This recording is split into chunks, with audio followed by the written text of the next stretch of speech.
कृष्ण भगवान की। आप पर नीचे जाओ, इनको करो नीचे, पहले इनको मर्यादा है मेरी। चलो भाई। वीडियो में जो शख्स आपको दिख रहे हैं इनका नाम है रामभद्राचार्य जी। ये बहुत बड़े संत हैं, वेद पुराणों के ज्ञाता हैं। इनकी कथा में लाखों की भीड़ उमड़ती है, बहुत सारे फॉलोवर हैं इनके। लेकिन एक कथा के दौरान जब कथा खत्म हो जाती है तो गाना चलता है, तो एक 10 साल का बच्चा अभिनव अरोड़ा इस गाने पर नाचने लगता है और जय श्री राम का नारा लगाता है। लेकिन रामभद्राचार्य जी को पता नहीं क्या अखरता है उस बच्चे में और उसे स्टेज से नीचे उतार देते हैं, ये कहते हुए कि उनकी कोई मर्यादा है। अब ये 10 साल के बच्चे की वजह से इनकी मर्यादा कैसे भंग हो रही है मेरी समझ में नहीं आया। लेकिन ये जो अभिनव अरोड़ा है इसको आपने जरूर इंटरनेट पे, यूट्यूब में, इंस्टाग्राम में, न्यूज चैनल में देखा होगा। अब रामभद्राचार्य जी ने इसे स्टेज से क्यों उतारा ये तो मेरी समझ में नहीं आया। लेकिन ये बच्चा इंटरनेट पे बहुत वायरल है। न्यूज चैनल में बड़े बड़े जो संत, साधु संत हैं, वो आकर इसका इंटरव्यू लेते हैं। आपको गोपाल जी मिलने आते हैं, आपको नींद में आप गोपाल सहस्त्रनाम सुनना है? हाँ, गोपाल अभिनव गोपाल सहस्त्रनाम वो भी मैं शुरू कर दूंगा। नहीं, सनातन धर्म को बुरा जानना मेरे बस की बात नहीं है। इससे पूछते हैं कि भाई तुम्हें कौन सा श्लोक आता है, गीता का ये श्लोक सुनाओ, तुलसी श्लोक सुनाओ, पता नहीं क्या क्या। इस लड़के ने जितना याद किया हुआ है वो तो ये सुना देता है और उसके बाद ये बोलता है कि मुझे इतना ही ज्ञान है लेकिन आगे मैं सीख लूंगा। खैर ठीक है, वो अच्छी अपनी बात सही रख रहा है कि आगे उसे आएगा तो वो सीख लेगा। एक न्यूज इंटरव्यू के दौरान एक साध्वी जी इससे जो है वो गुस्सा हो जाती हैं और उसे कहती हैं कि तुम बड़े एटीट्यूड से बात करते हो। जो कृष्ण भक्त होते हैं वो तो गुस्सा नहीं करते हैं, उनके अंदर एटीट्यूड नहीं होता, तुम्हारे अंदर बड़ा एटीट्यूड है। लेकिन वहीं आप अगर इन साध्वी जी को देखेंगे तो ये खुद इतने गुस्सा हो रही है, खुद इतने एटीट्यूड में है, तो इस बच्चे को क्या सिखा रही है। अगर आप इतने छोटे भी नहीं है, जो आप पूरा धर्म ज्ञान सबको बांट रहे हैं, तो आपको ये बात पता होगी कि जो कृष्ण जी की भक्ति करता है वो कभी एटीट्यूड से बात नहीं करता। तो आप एटीट्यूड किस लिए दिखाते हैं? अभिनव, मैं बहुत देर से आपको देख रही हूँ। एटीट्यूड है क्या आप में? बिल्कुल भी नहीं। अच्छा, लेकिन 10 साल के अभिनव अरोड़ा को ये समझ भी आ रहा है कि लोग इसकी चालाकियां पकड़ तो रहे हैं, लेकिन इसके बावजूद भी उसे बहुत सारा फेम मिल रहा है, जगह जगह इंटरव्यू का मौका मिल रहा है और उसके साथ में पैसा भी खूब सारा आ रहा है। इसके माँ बाप के लिए भी अच्छा है कि जो पैसा इंसान 40-50 साल एड़ियां रगड़ के कमाता है, आज 10 साल का बच्चा उनका कमा रहा है और उसके साथ में फेमस भी हो रहा है।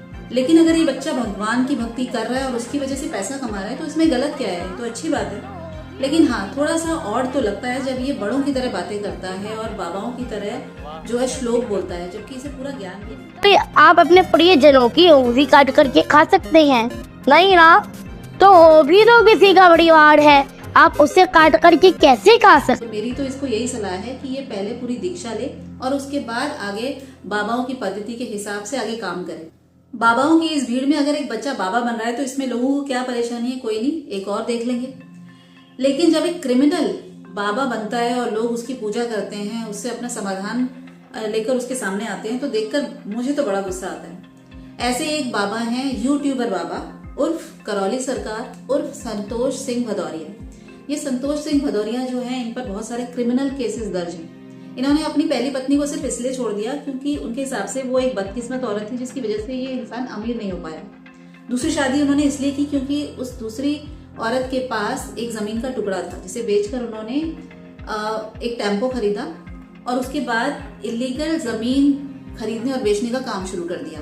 लोगों की जमीनों पर जबरन कब्जा करना शुरू कर दिया। लेकिन ये काम भी जब उन्हें रास नहीं आया तो वो जुड़ गए किसान आंदोलन में। किसान आंदोलन में जब एक बार धरने में बैठे थे तो वहां पुलिस ने लाठीचार्ज कर दिया। जब पिटाई हुई तो समझ आया कि नहीं भैया, ये काम अपना हाथ का नहीं है, तो ये वापस से अपनी पुरानी प्रॉपर्टी के धंधे में आ जाते हैं। लोगों की जमीनें फिर से जबरन कब्जा करना शुरू कर देते हैं और जब इनफ जमीन इनके पास हो जाती है तो 17-18 के दौरान एक आश्रम शुरू करते हैं जिसका नाम होता है लवकुश आश्रम। यहाँ पे ये भूत बाधा भगाते हैं। इस लवकुश आश्रम में ये जो क्लिनिक है इसका नाम होता है पूर्वज मुक्ति केंद्र, जिसमें ये भूत बाधा, पीर फकीर, मुसलमान वगैरह भगाने का दावा करते हैं। ये तो एक बहुत बड़ा दावा ये भी करते हैं कि अगर रूस और यूक्रेन के राष्ट्रपति खुद इनके पास आए तो ये हवन के थ्रू ये जो युद्ध है ना इतने सालों से चल रहा है, ये भी रुकवा सकते हैं। कमाल है इन बात। राष्ट्रपति जेलेंस्की दोनों में से कोई एक इनके सामने आ जाए तो पुरानी स्मृति खत्म करके ये रूस और यूक्रेन का युद्ध तक रुकवा सकते हैं। अब ये जो संतोष सिंह भदौरिया जी हैं, इन पे कई सालों से कई केसेस भी चल रहे हैं।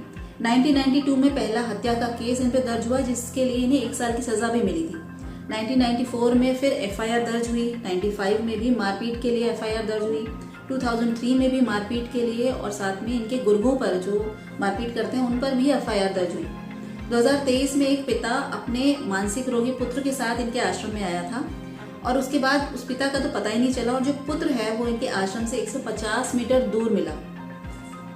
तो आप ये जान सकते हैं कि किस तरह के क्रिमिनल जो है बाबाओं की फील्ड में आ रहे हैं और लोग एक्चुअली में इन्हें फॉलो कर रहे हैं। इनकी मैं कुछ वीडियो दिखाती हूँ जिसमें ये किस तरह से भूत बाधा भगाते हैं, उसको आप देखिए। तो होश ही नहीं, जो तुम बता रही हो उससे कुछ होश नहीं है। नहीं होश नहीं है। जो माएगी उनको, तुम्हें पता है तुम्हें सब करती थी। गुरुजी इन लोगों ने खुद मुझे बांधने के लिए जेल हाँ में बस लगा बस बस बस पता है, मैं पता है बेटा। जब परिवार कमांड नहीं होता कोई तो परिवार ऐसा ही करता है।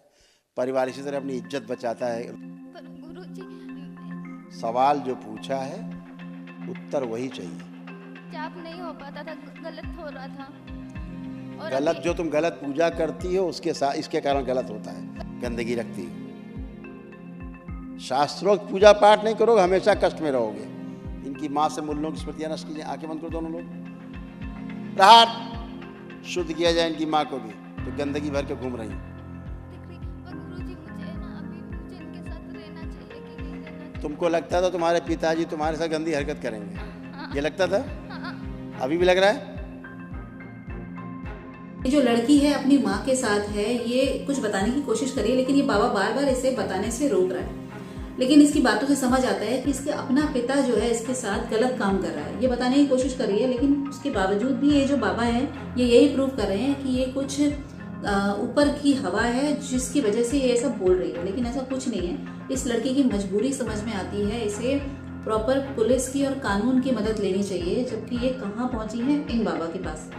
अभी एक डॉक्टर सिद्धार्थ, इन्होंने इनके खिलाफ FIR दर्ज कराई और पुलिस इनके लवकुश आश्रम में पहुंची, क्योंकि जब ये सिद्धार्थ अपनी समस्या लेकर इन बाबा के पास गए और ये जो बाबा हैं ये हमेशा एक डायलॉग बोलते हैं, ओम शिव बैलेंस, और उसके बाद इनके हिसाब से सारी बाधाएं जो भक्त है उसकी दूर हो जाती हैं। ये डायलॉग बोलने के बाद भी जब डॉक्टर सिद्धार्थ जो है वो बोलते हैं कि मुझे इससे कोई फर्क नहीं महसूस हो रहा, तो ये बाबा संतोष सिंह भदौरिया जी इनको पलटकर बोलते हैं कि ये पगलैट है और उसे अपने जो आश्रम है उसे बाहर निकाल देते हैं। इनके गुर्गे आते हैं, इन्हें पीटते हैं लाठियों से, सरियों से, और फिर इसके परिवार के साथ ये इन्हें रवाना कर दिया जाता है।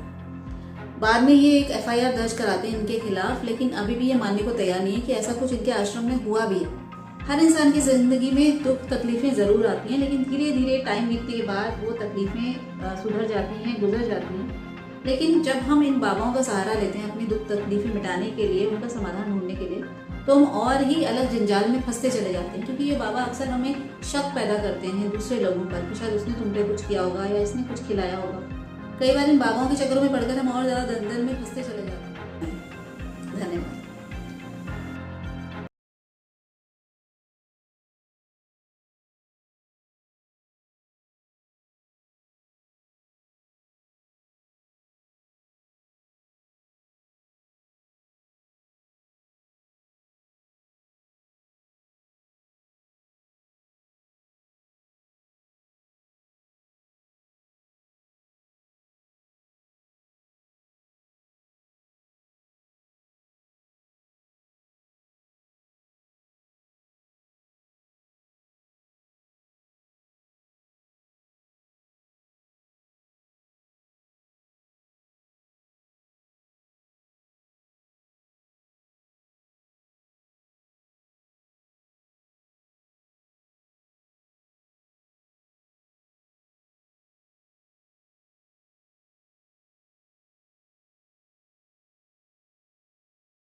इसके बाद सर्व स्मृतियां, इसकी इच्छा विचार से प्राण भी इसकी खींच के शिव, ये भी सबसे काउंट करते हैं। बैलेंस, शुद्धि, कवच लगा दिए जाए। 3 बार बोलो ओम नमः शिवाय। वो दृष्टि नष्ट कर दी जाए आंखों से। दैत शिव, जो माता पिता को माता पिता नहीं देखने देता। बैलेंस, नष्टीकरण। आंख खोलो, बंधन खींचो 3 बार अपना। अब देखो माँ को, तुम्हारी माँ है कि नहीं अभी ये? पर गुरुजी सवाल जो पूछा है उत्तर वही चाहिए। अब क्या लग रहा है, तुम्हारी माँ है कि नहीं, कि और कोई है? हथेली पकड़ो, अब आंख बंद करो, आंखें बंद करो, महसूस करो माँ है कि और कोई है? मुझे कुछ समझ नहीं आ रहा। हाँ, अब तुम्हें हम बता रहे हैं, समझा रहे हैं। अभी तक तुम्हें माँ नहीं लगती थी, ठीक? अब ऐसा लग रहा है कि माँ नहीं है तुम्हारी है? ऐसा कोई भाव आ रहा है अब कि तुम्हारी माँ नहीं है? अब ढूंढो। अब नहीं है, लग रहा है ऐसा। पहले लगता था। इसीलिए कह रहे हैं, सीधे सीधे बोल नहीं पा रही, तुम उल्टा सवाल हम पूछ रहे हैं, तुमसे सीधा सीधा नहीं। अभी भी मुझे इनके ठीक? साथ रहना चाहिए कि नहीं रहना तुमको लगता था तुम्हारे पिताजी तुम्हारे साथ गंदी हरकत करेंगे, दोनों के साथ ये लगता था? इनकी माँ से मुल्लों, अभी भी लग रहा है? आंखें बंद करो दोनों लोग। ऐसा लग रहा है? शुद्ध किया जाए इनकी माँ को भी, गंदगी भर के घूम रही, जो कहें उसका सब नष्ट किया जाए मुल्लों की स्मृतियां। तुमको लगता था तुम्हारे पिता गंदा गंदा होती जैसे संबंध बनाएंगे, अब स्कूल के पूछ रहा हूँ, अब लग रहा है सब कुछ? रात दिन गंदगी होती थी इनके साथ, सब गंदगी होती थी, बच्चे पैदा करते थे गर्भाशय में, बच्चे घूमते थे, सब नष्ट किए जाए। शुद्धि। 3 बार बोलो ओम नमः शिवाय। यहाँ वनडे की आवश्यकता वो किया नहीं है, पदयात्रा करके, वही 9 होने का पुण्य पदयात्रा करके, ऊर्जा है नहीं। दीक्षा इच्छा भी नहीं ले रखी, कुछ नहीं। दीक्षा ली हुई है गुरुजी। किसने ली है? मैंने। और इन्होंने? मम्मी ने भी ली है, मेरे भाई ने, खाली पापा ने भी यहाँ ली हुई है। अब ली है? हाँ, 1 साल हो गया, पर हम लोग जाप नहीं कर पा रहे। तो और फिर मैंने वही ना तो मेरी मम्मी के वही दिख रहा है ना भाई देवी, कि कोई ऊर्जा नहीं दिख रही है। दीक्षा के बाद क्या मतलब, माला लेके रखने वाली दीक्षा होती है? नहीं, जाप करने बैठते थे बट ना, जाप करने बैठते थे बट जाप नहीं हो पाता था, गलत हो रहा था। और गलत, जो तुम गलत पूजा करती हो उसके साथ इसके कारण गलत होता है। गुरुजी, हम लोग हमारे घर के मंदिर में तो बाबा, 1 मिनट बोलना मत।